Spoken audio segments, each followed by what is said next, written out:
أعوذ بالله من الشيطان الرجيم. بسم الله الرحمن الرحيم. يا أيها الذين آمنوا ادخلوا في السلم كافة ولا تتبعوا خطوات الشيطان.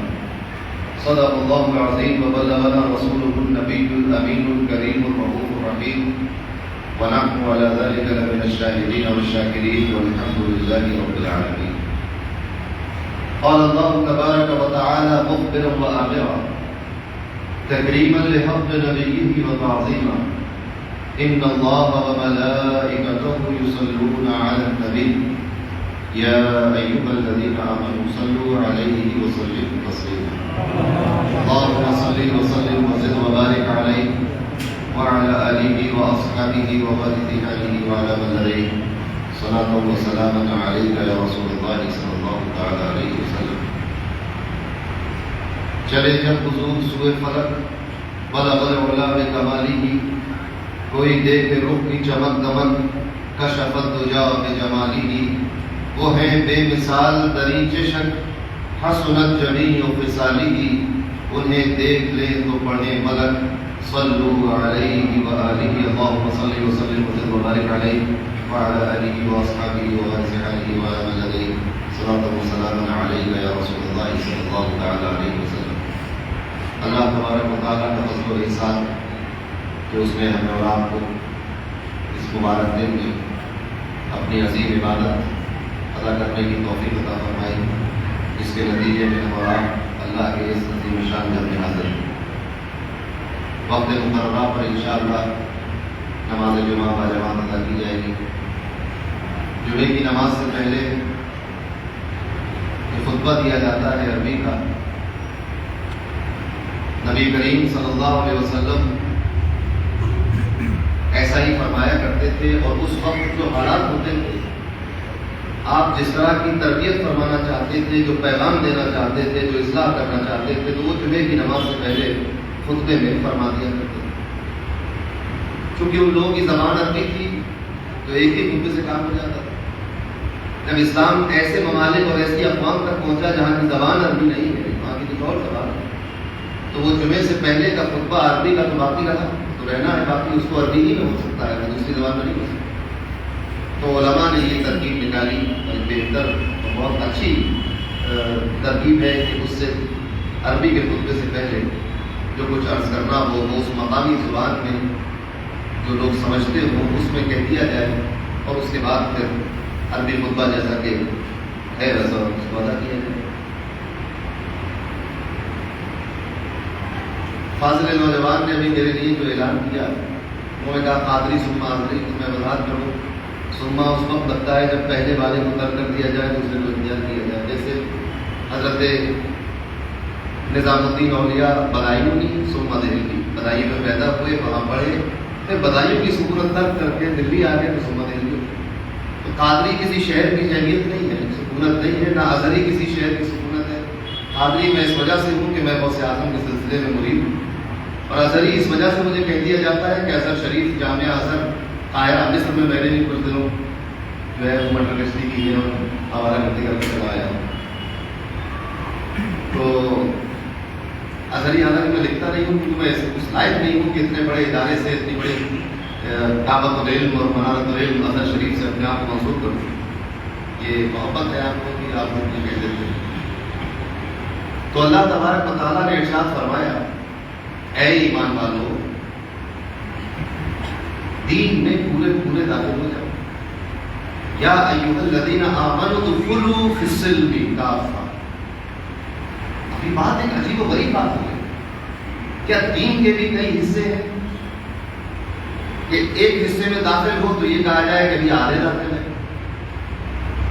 پھر اور آگے بڑھے تو پونے داخل ہیں، پھر پورے داخل ہیں؟ یہ آدمی بات سمجھ جانے والی.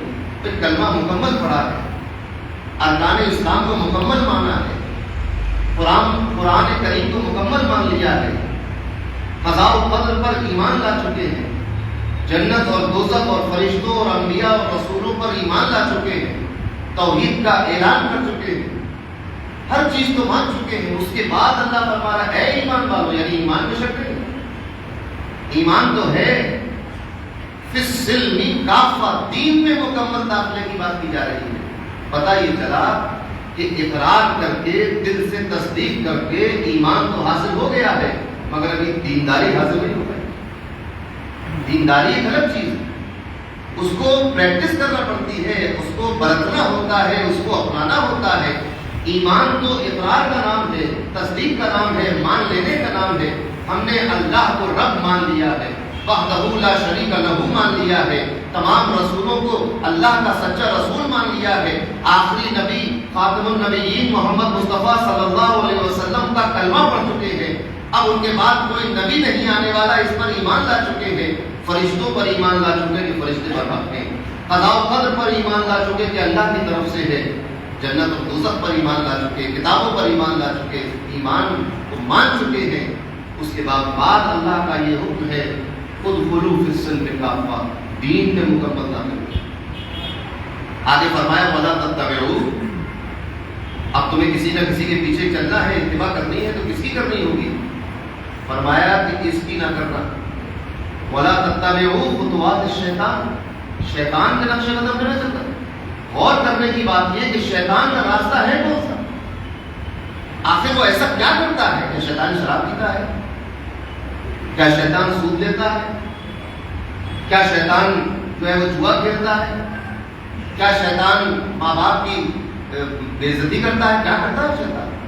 قرآن نے واضح لفظوں میں بیان کیا کہ شیطان کا جو سب سے بڑا کارنامہ ہے جس کی ہمیں اتباع نہیں کرنی ہے وہ ہے نبی کی توہین۔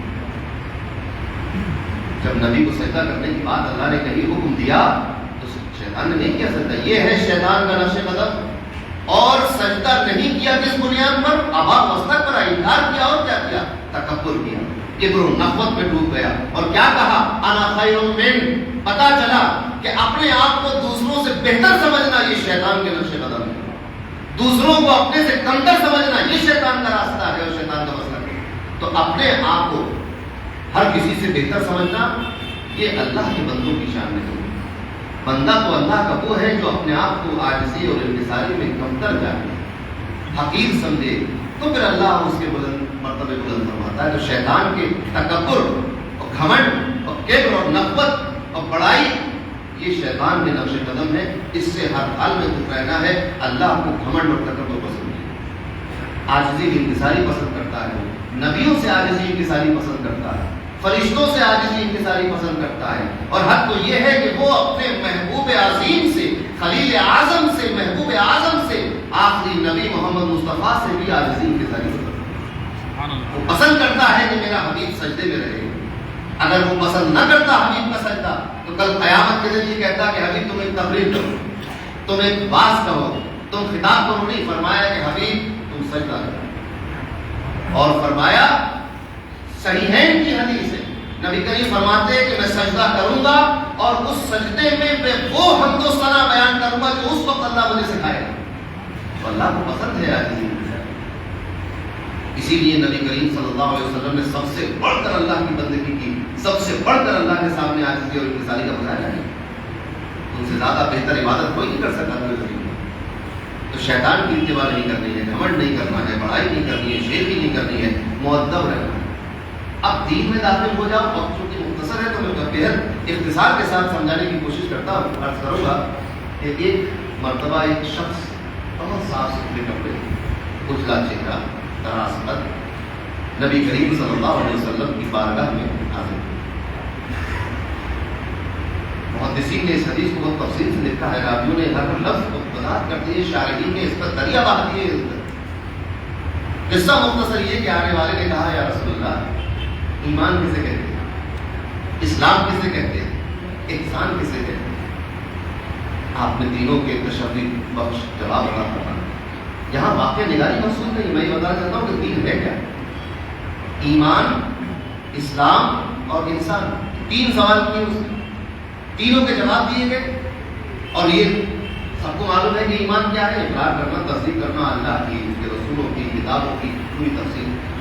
اسلام کیا ہے؟ کہ اللہ پر ایمان لانے کے بعد پھر وہ فرائض ہے، جو ارکان ہے اسلام کے، نماز ہے، روزہ ہے، زکات ہے۔ احسان کیا ہے؟ تیسرا سوال فرمایا کہ احسان یہ ہے کہ کہ جب تم اللہ کی عبادت کرو تعبد اللہ کأنک تراہ، اللہ کی عبادت اس کیفیت کے ساتھ کرو کہ گویا تم اللہ کو دیکھ رہے ہو، اور اگر ایسا نہ ہو سکے فإنہ یراک، تو یہ عقیدہ اور یہ کیفیت اپنے اوپر طاری رکھو کہ وہ تمہیں بے شک تمہیں دیکھ رہا ہے، اس کو احسان کہا۔ جب وہ شخص چلا گیا پھر اور بھی بات ہوئی، مگر وہ اس کے بعد قصہ مختصری کے جب واپس ہو گئے تو نبی کریم صلی اللہ علیہ وسلم نے پوچھا کہ تم جانتے ہو یہ کون تھے؟ صحابہ نے کہا یا رسول اللہ، اللہ اور اس کا رسول اللہ جانتا ہے، ہم نہیں جانتے کون تھے، کیونکہ مدینے کے تو نہیں تھے، مکے والے بھی وہاں بیٹھے تھے، ان کا مکے کے بھی نہیں تھے، کہاں کے تھے؟ فرمایا یہ جبریل تھے جو تمہیں تمہارا دین سکھانے آئے تھے۔ اس حدیث سے واضح ہوا کہ دین ہے کیا؟ دین اسلام ہے، دین ایمان ہے، دین اسلام ہے اور دین احسان ہے۔ یہ تینوں چیزیں جب کیٹیگوریکل ہم اس کو مطالعہ کریں گے تو سمجھ میں آئے گا کہ ان تینوں چیزوں کے مجموعے کا نام دین ہے۔ اب ان تینوں چیزوں کو اپنانا ہوگا۔ قرآن کا مطالبہ یہ ہے ادخلوا فی السلم کافہ، تمہیں دین میں مکمل داخل ہونا ہے۔ ایسا نہ ہو کہ تم اقرار اور تصدیق تو ایمان کی کرو مگر نمازیں قضا کرتے ہو تو تم مکمل دین والے نہیں ہو۔ ایسا نہ ہو کہ نمازیں اور روزہ اور حج و زکات اور صدقات اور فطرات تو بہت کثرت سے کرتے ہو مگر عقیدہ خراب ہے تو تم پھر مکمل ایمان والے نہ ہوئے۔ اور ایسا بھی نہ ہو کہ ایمان بھی پختہ ہے، اعمال بھی اچھے ہیں مگر صوفیہ سے کرارہ کش رہتے ہو، تصوف سے دور رہتے ہو، فقراء کی مجلسوں میں نہیں بیٹھتے، اولیاء کے پاس نہیں جاتے۔ اگر ایسا ہوا تب بھی تم مکمل دین والے نہ ہوئے، کیونکہ دین نام ہے ایمان، اسلام اور احسان کے مجموعے۔ اسی لیے جب آپ صوفیہ اور اولیاء کی بارگاہ میں جاتے ہیں سب سے پہلی چیز کہ اس صوفی کا عقیدہ بہت اچھا ہوتا ہے، دوسری چیز کہ وہ تارک الصلاۃ نہیں ہوتا، تو یہ نہیں کہتا کہ میں نماز عصر کی مدینے میں پڑھوں گا اور مغرب کی مکے میں پڑھوں گا اور عشاء کی بیت المقدس میں پڑھوں گا، ایسا نہیں۔ باجماعت نماز ہوتی، ہر درگاہ کے پاس ایک مسجد میں نہیں، ہر جگہ ملتی، ہر خانقاہ میں ہوتی۔ خانقاہ دراصل نام ہی عبادت خانے کا ہے۔ اب چونکہ لوگ زیادہ ہو گئے اور معاملہ بڑھ گیا ہے تو اب الگ الگ نشست بنانی پڑی، مگر پہلے جہاں وہ فقیر اور صوفی اور سالک بیٹھتا تھا وہی مسجد تھی، وہی درسگاہ تھی، وہی خانقاہ تھی، وہی مہمانہ تھا، وہی مرید ہوتے تھے، وہی اجتماع ہوتا تھا، وہی تقریر ہوتی تھی، ایک ہی جگہ۔ تو تینوں چیزیں آپ کو وہاں ملیں گی۔ احسان، اسلام، ایمان اور اسلام کو سمجھ میں آتا ہے۔ احسان کسے کہتے ہیں؟ اس کیفیت کا نام ہے کہ گویا تم اللہ کو دیکھ رہے ہو جبکہ اللہ کو کوئی دیکھ نہیں سکتا، ظاہری آنکھوں سے جانتے ہوئے۔ خواب میں تو دیدار بہت سارے صوفیہ نے کیا ہے مگر ایسے جاگتے ہوئے کوئی دیکھ نہیں سکتا۔ تو قیامت کے دن اللہ کا فضل و کرم اور اس کا انعام ہوگا تو نظارہ ہو جائے۔ اگر دنیا میں کوئی لا تدرکہ الابصار، نگاہیں اس کا ادراک نہیں کر سکتی مگر سوائے ہمارے نبی کے، کہ آپ نے معراج کی شب اپنے ماتھے کی آنکھوں سے، دل کی آنکھوں سے بھی اور ماتھے کی آنکھوں سے بھی جاگتے میں اپنے رب کا دیدار کیا۔ احسان اس کیفیت کا نام ہے۔ وہ کیفیت کیسے پیدا ہوگی؟ اب ایمان کا نام مسلمان پڑھے، اسلام کا دور دورہ ہوا، ہر چیز مدبر ہونے لگی، سبجیکٹ بننے لگے، تو ایمان کے سبجیکٹ کا نام رکھا گیا علم العقائد، اسلام کے سبجیکٹ کا نام رکھا گیا علم الفقہ، نماز روزہ حج زکات۔ احسان کے سبجیکٹ کا نام رکھا گیا علم تصوف۔ اب تصوف کیا ہے؟ اب آپ دیکھیں کہ اللہ سے رشتہ جوڑنا چاہتے ہیں نبی کریم اپنے امتی کا، عبادت ایسے کرو کہ گویا رب کو دیکھ رہے ہو۔ یہ کیفیت ہو سکتی ہے، سچائی میں کوئی نہیں دیکھ سکتا، اسی لیے آپ نے اگلا جملہ فرمایا کہ اگر یہ کیفیت نہ ہو، نہ دیکھ سکو فإنہ یراک، تو بے شک وہ تمہیں دیکھ رہا ہے۔ تو یہی کیفیت پیدا کر لو کہ وہ ہمیں دیکھ رہا ہے۔ اس کا نتیجہ کیا ہوگا؟ اس کا سارا لب لباب یہ ہے کہ یہ احسان ہمارے دل سے تعلق رکھتا ہے، دل کی کیفیات اور دل کی حالتوں سے تعلق رکھتا ہے۔ تصوف کیا کرتا ہے؟ تصوف دلوں کو صاف کرتا ہے، اپنے ایمان کو آپ کے مضبوط کرتا ہے، آپ کے اسلام اور اعمال کو چمکا دیتا ہے۔ ایک شخص وہ ہے کہ جس کو آپ یہ کہیں کہ گلاب جامن میٹھی ہوتی ہے، وہ آپ کے کہنے پہ مان۔ ایک شخص وہ ہے جس کو آپ جو چکھا دے، جس کو آپ کہتے کھا کے دیکھو۔ تو ابھی جب تک تصوف نہیں حاصل کیا تھا کسی صوفی کے دست حق پرست پر اپنا سودا نہیں کیا تھا. جب تک صوفیہ اور مشائخین اور عرفاء کی مجلسیں اور صحبتیں نہیں اٹھائی تھیں اس وقت تک آپ کی حیثیت یہ تھی کہ آپ بس کہنے پر مانے ہوئے. مگر جب آپ صحبتوں میں آئے اور ان انوار و تجلیات کا مشاہدہ اپنی آنکھ سے کیا تب آپ کو سمجھ میں آیا کہ ہمارا رب وحدہ لا شریک ہے، اب اس کے سوا. اور ایسا عقیدہ جب تک آپ بارگاہ میں نہیں آئے تھے اس وقت تک دنیا کی محتاجی تھی. یہ تاریخ ہے، یہ قصہ کہانی نہیں ہے. جب تک صحبتوں میں نہیں آئے تھے، شیخ کامل کی نظر نہیں پڑی تھی، اس وقت تک پوری دنیا چل رہی تھی. حضرت مخدوم سمنہ کا واقعہ آپ کو سنا ہوگا کہ اپنے تخت و تاج پہ ٹھوکر مارتی. کیوں مارتی تخت و تاج پہ ٹھوکر؟ کیونکہ اب دل کی دنیا بدل چکی ہے. اب وہ شہنشاہی عطا کی جا رہی ہے جو صدیوں اور زمانوں اور خطوں اور سرحدوں پر محیط نہیں ہوتی بلکہ جہاں بیٹھے ہیں وہی سلطنت. یہ تاریخ ہے. اب مشاہدہ کرنا ہوتا ہے، مراقبے کرنے ہوتے ہیں، دل کو صاف کرنا ہوتا ہے. یہی دل تو ہے جس پر تجلیات وارد ہوتی ہیں. یہی دل تو ہے جس پر اللہ کا عرفان ہوتا ہے.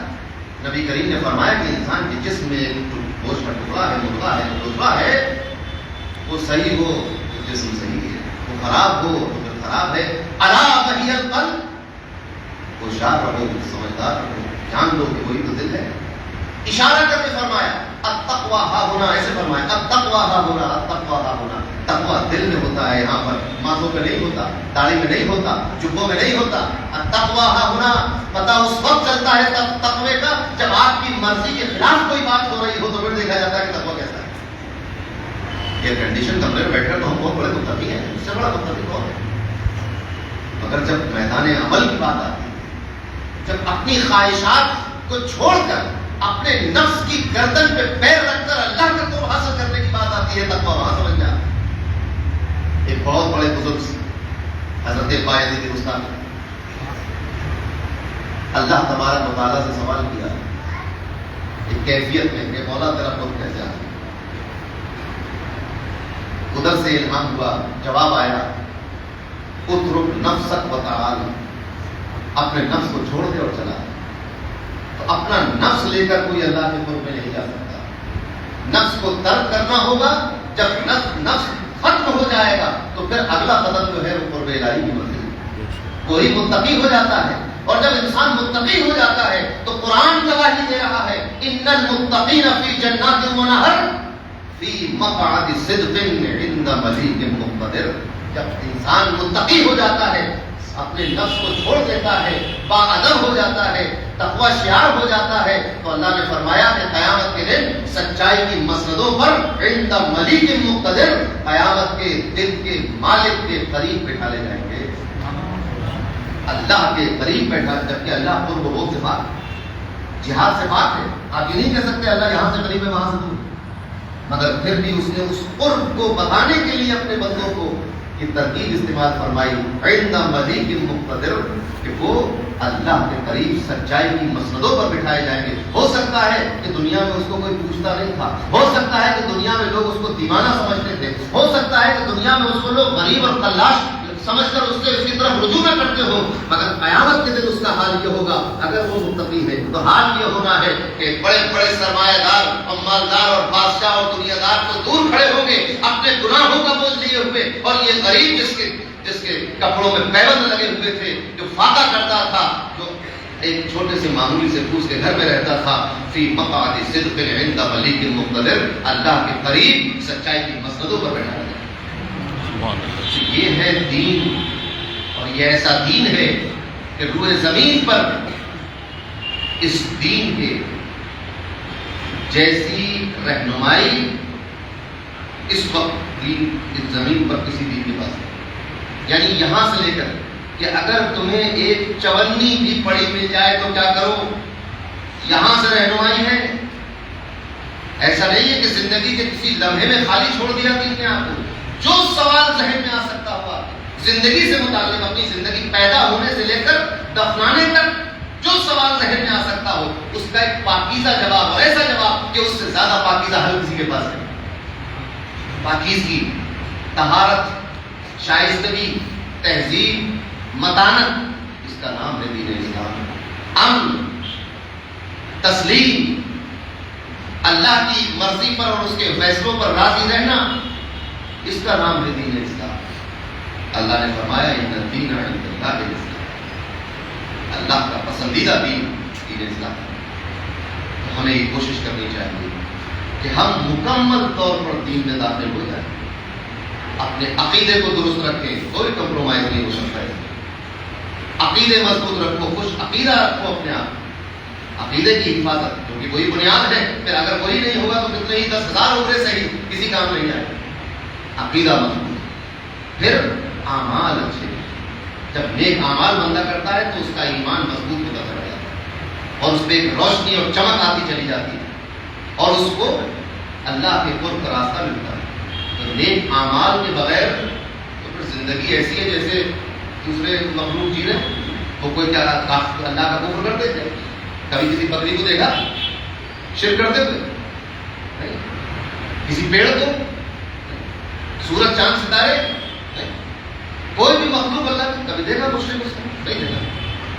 تو ویسے ہی ہو جائے، ہمیں اللہ نے انسان بنایا ہے، ہمارے لیے قرآن اتارا ہے، ہمارے لیے اپنے حبیب کو وہ ہر عالم کی رحمت سے کسی عالم میں رہ جاتے، یہ ان کی مہربانی ہے کہ یہ عالم پسند آیا، اس دنیا میں اپنے حبیب کو اتارا ہمارے لیے، قرآن دیا ہمیں، اسلام اور احسان اور ایمان کی برکتیں ہمیں عطا فرمائی، اپنے محبوبوں سے وابستہ کیا ہے، اس لیے تاکہ ہم بھی اللہ کا تقوی اختیار کریں۔ اعمال بہت ضروری ہے، نیک عمل بے حد ضروری ہے ایمان کی حفاظت کے لیے، اور پھر اس کے ساتھ ساتھ نیک اعمال اور ایمان دونوں کی حفاظت کے لیے اولیاء اور صوفیاء کی سنگت اور ان کی صحبت ضروری ہے۔ قرآن نے اس کو بھی بیان کیا، وَكُونُوا مَعَ الصَّادِقِينَ، سچوں کے ساتھ۔ تو الحمدللہ ہم لوگ اسی روش پر ہیں، ہماری خانقاہیں یہی پیغام دے رہی ہیں اور آج سے نہیں دے رہی ہیں۔ حفیظ کا ایک شعر تھا کہ دین خدمت میں کس کی جو کچھ بھی حفیظ کا حصہ ہے یہ نصف صدی کا قصہ ہے، 2-4 برس کی بات نہیں۔ میں یہ کہہ سکتا ہوں کہ خدمت میں دین و ملت کی جو کچھ بھی ہمارا حصہ ہے یہ 8 صدی کا حصہ ہے، 2-4 صدی کی بات نہیں۔ الحمدللہ 100 پشت سے ہے، پیش ہے آبا سپا غریب، کوئی شاعری سری ہے، عزت نہیں۔ تو خانقاہوں کا تو کام ہی یہ ہے، ہماری جتنی خانقاہیں ہندوستان میں آپ دیکھیں، وہ کچوچا شریف کی ہو، اجمیر شریف کی ہو، دہلی کی ہو، پاک پٹن کی ہو، بہار شریف کی ہو، دودھی شریف کی ہو، کہ بدایوں کی ہو، کہ مہارانا شریف کی ہو، سب ایک ہی راستے پر ہیں، رنگ الگ الگ ہیں مگر راستہ سب کا ایک ہے، عقیدہ سب کا ایک ہے۔ ہم میں کوئی شافعی ہے، کوئی حنبلی ہے، کوئی مالکی ہے، کوئی حنفی ہے، مگر عقیدہ سب کا ایک ہے، راستہ سب کا ایک ہے۔ ہم میں سے کوئی چشتی ہے، کوئی قادری ہے، کوئی صابری ہے، کوئی نظامی ہے، کوئی فردوسی ہے، کوئی شاذلی ہے، راستہ سب کا ایک۔ یہ سارے راستے کہاں جاتے ہیں؟ یہ سب مولا علی مشکل کشا تک ہوتے ہوئے نبی کریم کی بارگاہ میں جاتے ہیں اور وہاں سے پھر اللہ کی طرف اٹھتا ہے۔ ہم سب کو محبت کے ساتھ قیامت کے دن اللہ نے رسول اللہ نے فرمایا، حدیث قدسی اللہ پوچھے گا اَيْنَ الْمُتَحَابُّونَ بِجَلَالِي، میری خاطر ایک دوسرے سے محبت کرنے والے کہاں ہیں؟ میری خاطر۔ اور حدیث دوسری روایتوں میں اس کی تفصیل ہے کہ یہ وہ لوگ ہوں گے جن کی آپس میں رشتہ داری نہیں ہوگی، خون کا رشتہ نہیں ہوگا، کوئی تجارت کا رشتہ نہیں ہوگا، کوئی پارٹنرشپ نہیں ہوگی، یہ ایک دوسرے کو نہیں جانتے ہوں گے کسی بھی بنیاد پر، صرف اس بنیاد پر کہ یہ بھی اللہ کا ماننے والا ہے، میں بھی اللہ کا ماننے والا ہوں، اللہ کی خاطر ایک دوسرے سے محبت کرنے والے۔ اَيْنَ الْمُتَحَابُّونَ بِجَلَالِي، میری خاطر ایک دوسرے سے محبت کرنے والے کہاں ہیں؟ اور جب ان کو بلا لیا جائے گا فرمائے گا کہ آج کا دن ان کو میں اپنے سائے میں کھڑا کروں گا، اور یہ وہ دن ہے کہ میرے سائے کے علاوہ کوئی سایہ نہیں، لا ظل الا ظلی فرمایا۔ اللہ کی خاطر ایک دوسرے سے محبت کریں، اپنی ایمان کی حفاظت کریں، اپنے اعمال کو اچھا کریں، صوفیاء سے فیض حاصل کریں، دل کی دنیا بدلیں، تکبر و گھمنڈ چھوڑیں، حسد اور بغض ختم کریں، محبت پیدا کریں، اللہ کی خاطر ایک دوسرے سے محبت کریں، تاکہ قیامت کے دن ہم سرخرو ہو کر اپنے پیارے حبیب، اپنے آقا و مولا، اپنے رسول، اپنے آقا کی بارگاہ میں حاضر ہوں اور ان کے پیچھے پیچھے اللہ کے سامنے کھڑے ہونے کی حیثیت رکھ سکیں۔ وآخر دعوانا الحمدللہ۔ سنتیں پڑھیں۔